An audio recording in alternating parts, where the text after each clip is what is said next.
Ladies and gentlemen, we are back with the one, the only Tom the Suit Forst. Tom, how you doing today? Good, John. How are you? I'm doing well, doing well. Great. Yeah, so that was Women of the World, which is one of your singles off of your new album, On Fire. Tell us a little bit about that song for us. Sure. This is an album that actually is kind of the brainchild of producer Paul Nelson. And I say kind of because it was collaborative. But he is a Grammy-winning producer, and he's famous for being in the Johnny Winter Band for years, and he produced Johnny Winter's last two albums. Right. Wow. Yeah. That's pretty amazing stuff there. It's a good album. I actually am using one of Johnny Winter's amps on the about three of the tunes. Really? On 10, by the way. Say again? On 10. On 10? Yeah. Wow. Yeah. Jesus. Yeah, he made me do it, and we didn't use any pedals on a couple of, but it was in an enclosed room. Really? Yeah. I like that. Yeah, it was great. That's amazing. And yeah, the album is different because although it's blues, it's more of a Joe Bonamassa kind of blues. Absolutely. Yeah, it's blues rock. Got some political songs, got the typical I Lost My Baby songs, and it has some real, I think some songs that have some deep meaning as well. Right. Well, you definitely can hear that throughout. Shifting gears just a little bit, I want to talk about who you are for the viewers who may not know, or the viewers who do know but want to know more. I want you to talk about, I think the biggest thing that we should talk about is tell us the story behind why your name is Tom the Suit Forst. Absolutely. My son is a professional musician in San Francisco, right. And he used to have a punk band in the city, in Brooklyn. Right. And he had me show up one day with his punk band, and the whole crowd was like going crazy. The place was jammed. And he said, I want you to wear your suit that you used to wear to work. So I wore a blue jacket and, gray slacks. And he said, I just want you to stand there. And then when I tell you to play, I want you to go nuts. And I did. And he coined the suit, and the audience wouldn't let me off the stage. They kept screaming the suit. Wow. And the reason he did that is because I was a corporate executive for 25 years. Wow. And the day that my wife paid the last college tuition for my last child, I quit. That's amazing. Yep. I gave him 6 months' notice, and I went full-time. Wow. Yeah. That's, wow. If that's not inspiring, I don't really know what is. I mean, that's dedication to music right there, I think. I mean, to stop working as a corporate executive and to go over and say, hey, I'm going to be a musician. I mean, tell us about the transition there. I mean, was it just, hey, I'm going to be a musician now, where do I go next? Or were you thinking about it for a while? Or was it something that you always wanted to do? Or tell us a little bit about that. Sure. It's not as simple as it sounded, because I was a touring musician as a young man. Right. So I toured, came back, became a first grade school teacher, quit that, became corporate guy, did that for 25 years. Wow. So I always played. Even if I was traveling, I always made it home to the Smoky Club, Right. But it was always in my plan. Right. To do this full-time again, and that's what I did. That's amazing, yeah. So, and then you were planning an album then, or have you had albums in the past, or is this just kind of, a cultivation of everything that you've been working on in your whole life, this new album that's out?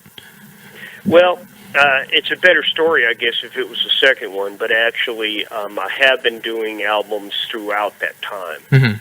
I do a lot of albums with other musicians. Right. And I do a lot of studio stuff. Right. So it wasn't that big of a transition, but I will say, if anybody out there's thinking about doing this, man, it's not the wisest fiscal move, I'll tell you that. And I believe that makes sense, but why is that?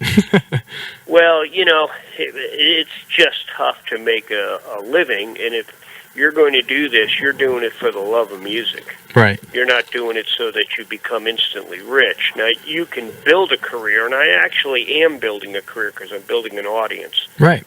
But it's taken me 8 years, because I quit 8 years ago. So it's taken me 8 years to get to this point. Yeah. Well, I mean, you're definitely moving along. I mean, you can see your fan base has definitely grown to the point where, people know who you are, and, you're making tracks that are, I mean, they're amazing. I mean, they work so well. And I think that's such a great thing to have. You have that background of being a musician, of having those expertise, and then you can kind of put this piece of artwork together that I think people can really relate to. So, and on top of that, you have this great story. I love the suit aspect. I think that appeals to such a different demographic, maybe even without even trying. I mean, this idea of that I'm going to be a musician because I love music is something that maybe is lost, now in in the world of social media and technology. So, I mean, it's really exciting to see that. So, and it's very, it's an organic style. It's an organic thing. You're just like, this is what I'm going to do, and I'm going to do it. There's no other real thought process besides I've always loved to do it, and I'm going to do it. So I love that.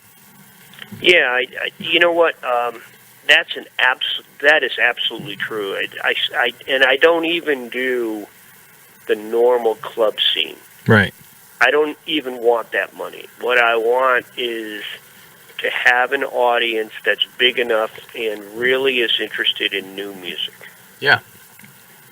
Yeah, and I love that. That's just, that's what makes it unique, is the fact that you're still putting out new music. And I think a lot of it, too, is that you have these kind of, as you mentioned, Joe Bonamassa, these older influences of blues rock. I mean, you don't hear a ton of blues rock, and to kind of hear it again, I mean, I grew up listening to a lot of blues rock, and I listened to a lot of Stevie Ray Vaughan, which was like Texas blues rock and things like that. So, being able to hear this again and knowing that there are people making fresh music like this, I think is an exciting feeling, because it's not just here are the hits, and I think, you didn't just try to adapt, you made your own style and you are going with it, and that's great. And I think that's something that's gonna, again, resonate, and it is resonating. You're not playing the clubs, you're playing people who are focused on music. You're not playing, I'm gonna be drowned out by people drunk talking, Right. Yeah, so I think that's really effective. I love that. Thank you. Absolutely. Now talk about your influences. I know you mentioned Joe Bonamassa, but tell us, you've been doing this for a very, a while. So tell us, who's inspired you along the way? Yeah, you know what? It's funny because everyone who hears me play starts to talk about the old blues guys.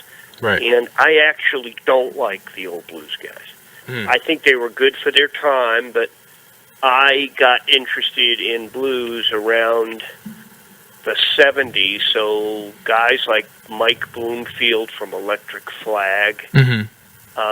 Not everybody knows that group, but boy, if you check it out, there are some heavyweights on that album. Right. Those albums. Guys like him, so more of the electric side, like you say, a Stevie Ray Vaughan kind of guy, a high energy rock, a little more meat to the words. Right. Because if you know traditional blues, it's "I left my baby." Of course. I left my baby, and then boy, I'm really sad because I left my baby. Exactly. Yeah. Mine is a little different. I try to add a little story and depth to the music. Yeah. Which, by the way, some traditionalists hate.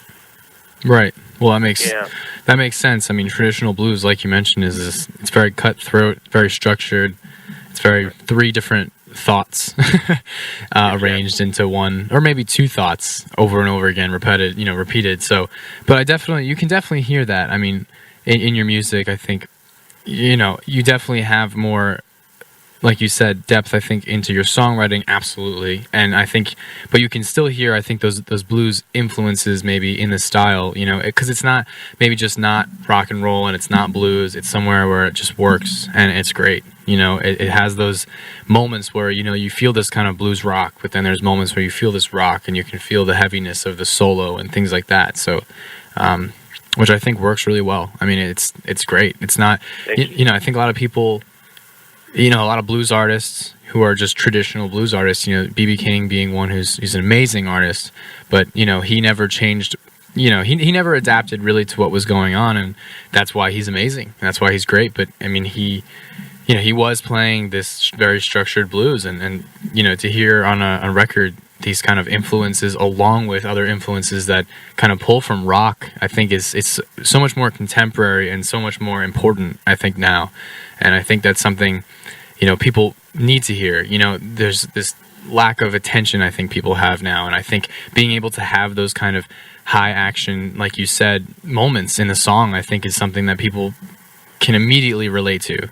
So, I appreciate that, and I will also say that this is such a hot political and time of turmoil that it's almost, I believe it's almost shirking your responsibility not to write something about what's going on. Absolutely. I think, as musicians, even myself, I mean, writing music that's relevant and has purpose, I think is something that, like you said, you have a responsibility at this point. And we're supposed to be artists putting music out, and that's supposed to be influencing people. Well, you have to address what's going on. I mean, that's even the greatest music of all time. I mean, it references what's going on politically. And I know, and you did that a lot on this record.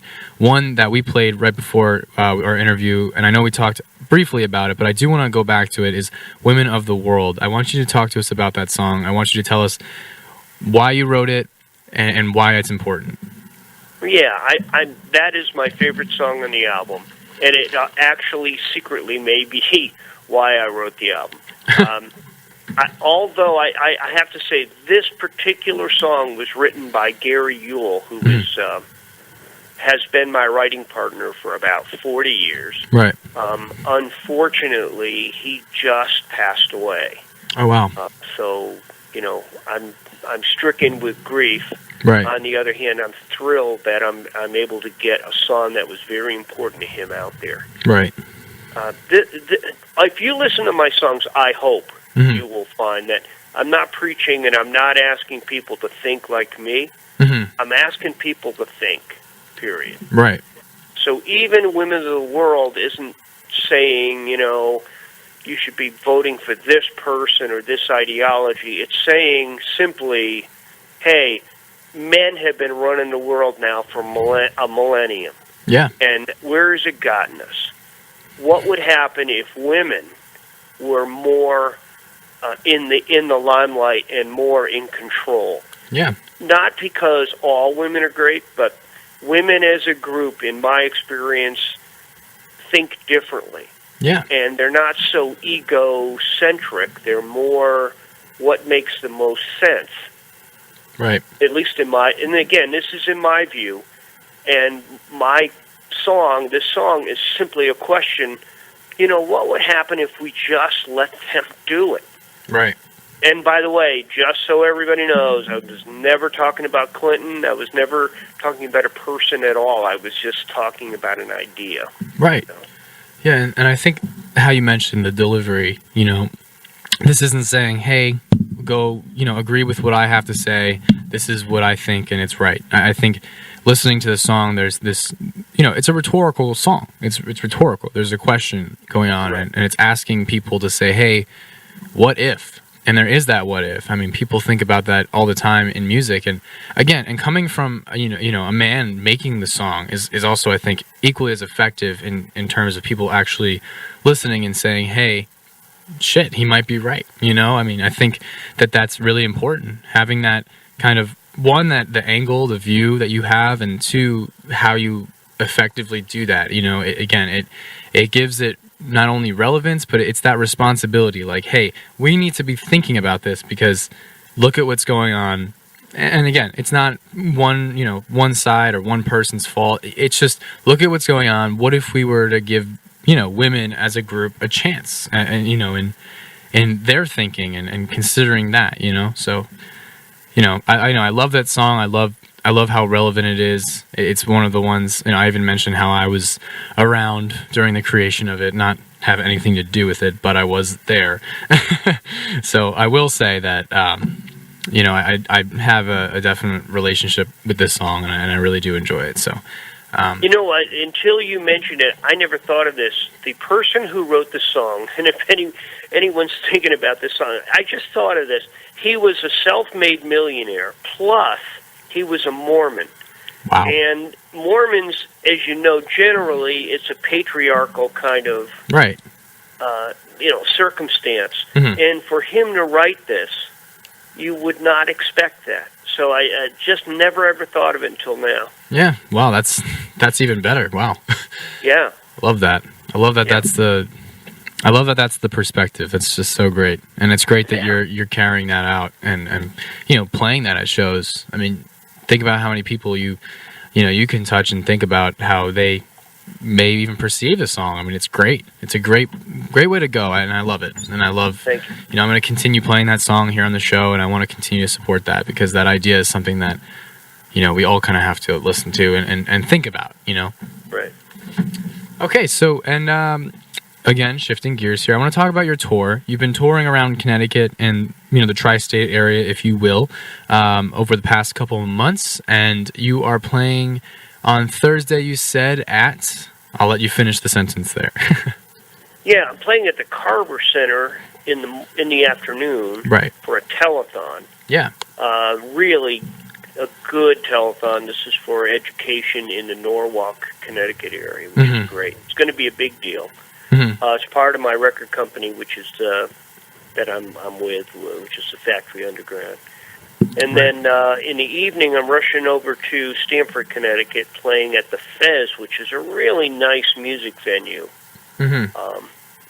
And you're right, I do play a lot where I do play a lot, more even in the city, because I'm playing at Delancey in New York. Yeah, on the 25th, right? Oh, yeah, you know better than I do. That's my job. I have also, to research you, Yeah, no, that's good. Maybe I should do some research. You don't want to do research on me. Let's keep it one-sided here. My wife of 41 years will always say, "Where are you this weekend?" And I always say, "I really don't remember. Go look." There you go. But I play a lot in New York State itself, like upstate. Yeah, Poughkeepsie and Peekskill, right? Yeah, I do a lot of that. Not only do I play with my own band, Tom the Sue Forst band, but I also play with Jason Gisser band, which is a phenomenal group out of upstate. Right. So I do a lot with them and do a lot of my own stuff. I'm at the Infinity in a couple of weeks with the Hollywood All-Stars, which are just an amazing band. Right, in Hartford?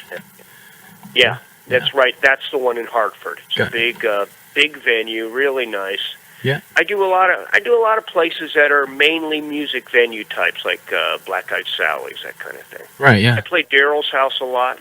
Yeah, Daryl's house is great. Oh, I love it. It's my favorite place.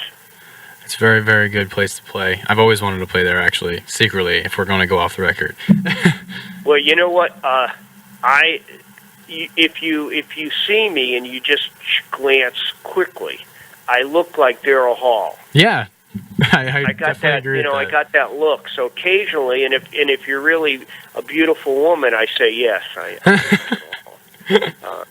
Love that. Yeah. That goes right back to the boxers and briefs question, which we still have not gotten to, but we may have to at some point. Well, just if I say the words commando, does that hurt at all? I don't know. I don't know if it hurts. Okay. I don't know if it hurts or helps at this point. Well, any women out there, I'm kidding. Maybe, but great. So your next show coming up. You said it was this Thursday. We have the telethon at the Carver Center. And the last note I want to talk about is you mentioned the Factory Underground. I do want to mention them, and I do want to talk to you a little bit about them. So tell me a little bit about the Factory Underground. Yeah, it's funny how you think of serendipity. Things happen even when you don't expect them. My drummer is a guy called Big Thirsty. He lives in Norwalk. Mm-hmm. And the bassist lives in Harlem. Mm-hmm. So we figured, gee, you know what? Norwalk's in the middle because I live in the Hartford area. Right. So I said, all right, let me check. So I called around and I said, hey, there's this place you can rehearse, $25 an hour, Factory Underground. So we went there, and we were there for months. Right. And then one day I said, hey, who's your photographer? And they told me, and I said, well, I want to get some shots done. And at the same time, my producer, Paul Nelson, said, you really should do some work at the Factory Underground. And I said, well, I know that place. So everything, all the stars came together. They did pictures, they did videos. Most of my recording was done at another recording studio, but as you saw it, like people in, not people in the street, Women of the World, I redid the vocal because I just wasn't happy with it. And they do a great job there. So it's a recording studio. It is a PR group, and they're a record company. Right. Great. So same time, I got picked up by them, and they do distribution and things like that. Yeah, that's amazing. Yeah. Yeah. Definite shout out to them and the Carver Center for the telethon on Thursday, and we'll see you there at around 5 p.m., you said? Yeah, it's about 5 p.m., yeah. Great. So for all of you guys listening, we have Tom the Suit Forst at the Carver Center at 5 p.m. in Norwalk, Connecticut. And then we have, or was that at the Carver Center or is that at Factory Underground? It's the Carver Center. It's actually at the Carver Center. Okay, great. So it's at the Carver Center. And then we have Tom. He's going to rush over to the Fez in Stamford, Connecticut. And he's going to be playing at 7 p.m. So if you guys can catch him, the full band, the full band set, and you're playing by yourself at the Carver, right? Yeah, Carver, I'm doing a solo gig. Yeah. Great. And then just dates after that, we have you in Peekskill, New York, at 12 Grapes on March 18th at 7. Right. And then the Delancey, you said, in the city on the 25th at 7 p.m. as well. Great time, 7 p.m. Yeah. And then, no, that's a real good time. And then on the 31st, I'm at Infinity in Hartford. Music Hall in Hartford. Yeah, that's gonna be a fun show. That's a great show. That's gonna be a great show. Yeah. Great. All right. Well, Tom, thank you so much for coming on today. We're gonna leave off by playing your "Women of the World." We just want to play it one more time for the viewers. I guess it's listeners. It's not really viewers because they can't see me. So I gotta correct myself. That's rough because someone's gonna give me an email and they're gonna be like, "They're not viewers, John. They're listeners." And I'm like, "All right." Can I give my website? Oh, absolutely. Yeah, it's www.tomthesuitforst.com, and that's Tom the Suit SUITFORST.com. Great. Thank you so much. Thanks so much, John. All right. Thank you again for calling in. All right. All right. Have a great day. And have a guys, great day. I'll see you soon. Great. This is Women of the World again. Thank you, guys. Thank you.